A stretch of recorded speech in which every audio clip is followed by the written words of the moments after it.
누군가 여러분한테 인생에서 딱 한 번의 시험만 통과하면 부와 권력을 평생 보장해주겠다, 이런 제안을 한다면 어떨까요? 아마 대부분 죽기 살기로 시험을 치를 겁니다. 한 번만 잘해도 평생이 보장되는데 그 어떤 노력을 마다할까요?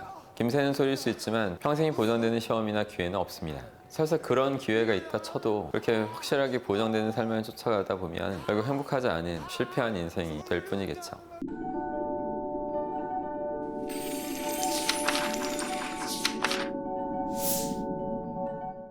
저희 20대 우리나라에서 가장 컸던 기숙학원인 등용문 기숙학원에서 심리 수업을 시작하게 됐고, 그 후로 수많은 기숙학원을 계속 뚫어냈을 때 일부 학생은 박승현 선생님이 기숙학원 원장들하고 친인척 관계다, 이런 유언비어를 퍼뜨린 적도 있었어요.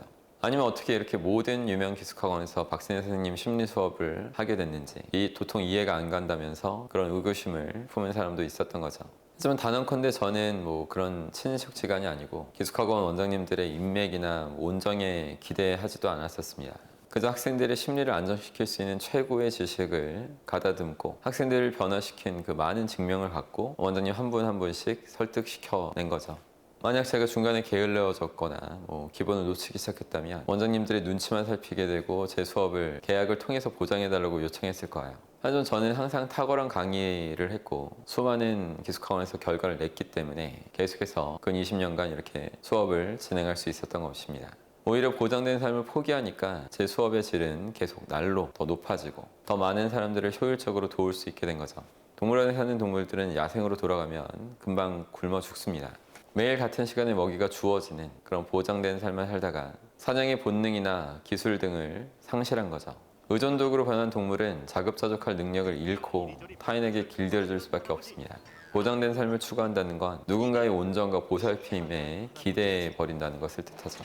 인간은 자신의 의지를 갖고 무언가를 개척하지 않을 때 삶이 보장될지라도 무기력하게 변합니다. 한 가지 예를 들어서 설명해 볼게요.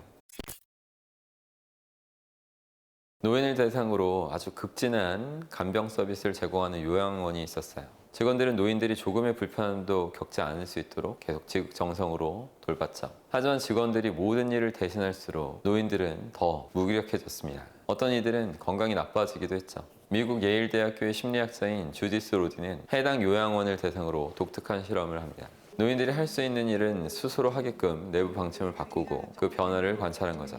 혼자서 옷을 갈아입을 수 있는 사람은 스스로 갈아입게 했고, 몸을 움직일 수 있는 사람한테는 식물 돌보기 같은 것을 부탁했습니다. 노인들이 전과 다르게 이렇게 활동을 하니까 생기가 넘치기 시작했어요. 방에만 있던 사람들도 공용 공간에 나와서 즐거운 대화를 나누기 시작했죠. 25% 정도였던 평균 사망률도 15%로 줄어들었습니다. 요양원에 있었던 노인들조차도 할 수 있는 일을 주체적으로 하고 타인한테 모든 것을 보장받지 않을 때 비로소 인생의 활력과 즐거움을 되찾았던 겁니다. 보장받지 않은 삶이 어떻게 강자를 만들어내는지 다른 이야기도 들려드려 볼게요. 다이소의 박정부 회장이 일본 백엔숍에 물건을 수출할 때 있었던 일입니다. 백엔숍은 문자 그대로 1,000원 정도의 저가 상품을 판매하는 균일가 상점이죠. 박정부 회장님은 일본 백엔숍에 유리컵에 대한 막대한 수요가 있을 것이다, 이런 판단을 내렸고 국내에 있는 유리업체를 잊었듯이 찾게 됩니다. 그중 대기업 계열사인 한 유리업체와 상담을 진행하죠.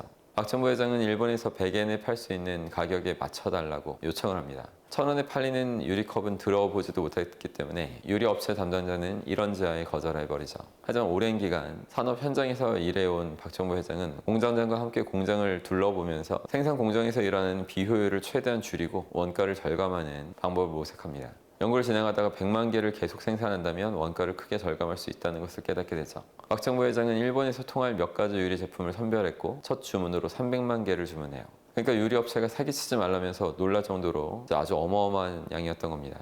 이 상품들이 일본 다이소에 들어가기 무섭게 아주 불티나게 팔리기 시작했죠. 유리업체의 한 임원은 일본에서 판매되는 상품들을 직접 보고 싶다면서 박정부 회장과 일본 출장을 제안합니다. 일본 다이소 본사로 가는 길에 유리업체 임원은 갑자기 이런 이야기를 꺼냈어요.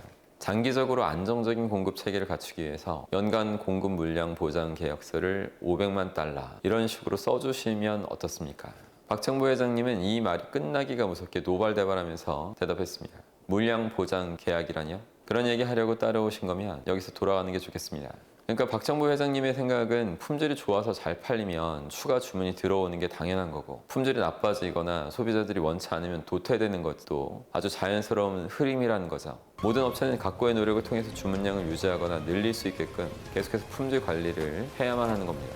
품질과 서비스를 개선할 생각을 먼저 하지 않고 이렇게 주문량을 보장해달라는 그런 요구에 박정부 회장의 심기가 당연히 불편했던 거죠. 10년간 잘해도 하루아침에 바로 무너질 수 있는 게 평판이고 신뢰입니다. 이 말의 의미를 무겁게 받아들일 수 있다면 함부로 타인한테 미래를 보장해달라는 그런 말을 쓰지 못하게 되죠. 제가 20년 동안 수많은 사람의 무의식을 변화시킬 수 있었던 것은 보장된 삶은 어디에도 없다는 단순한 진리를 뼛속 깊이 받아들였고, 매일 저 자신을 가다듬고 계속 진검승부해 왔기 때문에 가능했던 겁니다. 기억하십시오. 내일이 보장되는 삶이란 애초에 없는 겁니다.